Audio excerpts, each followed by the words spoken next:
அப்படி ஒரு வீடு வரணும். அது அவங்க எல்லாம் ஃப்ளாட் பண்ணிட்டு ரெட் பல்ப் எரியுது, அதான் அப்படி டெக்னிக்கலாக பண்ணக்கூடாது. இங்கே வந்து வெடிக்குது, இங்கே ஸ்பீக்கர் போயிடும், அப்படியெல்லாம் நினச்சா ஃப்ளாட் பண்ணிட்டாரு. அப்படி பண்ணக்கூடாது சொல்லி அவர் கன்சோல் மேலே கை வச்சு காமிச்சார் ரவிக்குமார். இப்படி பண்றாரு. இந்த ஃபேடர் வந்து மேலே தூக்குறாரு, அது உடைச்சு போயிடுமோன்னு பயம்.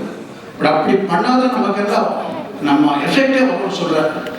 ஸோ அந்த எஃபெக்ட் இந்த படத்தில் நான் கொடுத்துருக்கேன். ஏன்னா இவர் பவர் ஸ்டார் பவர் கேடான்னு சொல்லுவார். அந்த பவர் வெளியே வரணும்னா அந்த மாதிரி மிக்சிங் பண்ணாதான் நமக்கு எல்லாம் டெக்னிக்காலிட்டி பார்க்கக்கூடாது, அதெல்லாம் வேற விஷயம். நமக்கு இந்த பவர் தான் வேணும், ஓன்லி பவர், இந்த எஃபெக்ட் தான் வேணும். அந்த எண்ணத்தோடு நான் ஒர்க் பண்ண படம் இது. முக்கியமான விஷயம் என்னன்னா, நான் நல்லா பண்ணேன்னு சொல்றேன். நல்லா பண்ணுறது ஒரு விஷயம், நல்லா பண்ண விடுறது ஒரு விஷயம். ஸோ அதுதான் director.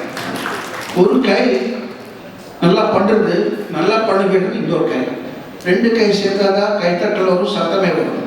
Jothi, thank you for allow me to do whatever I want to do. So இந்த படம் நல்லா சக்ஸஸ் ஆகி நம்ம ரத்னம் சார் நல்ல பேர், நம்ம படம் கூட எடுத்துகிட்டு வரணும்னு நான் ஆசைப்பட்டேன். எல்லாருக்கும் வணக்கம், நன்றி.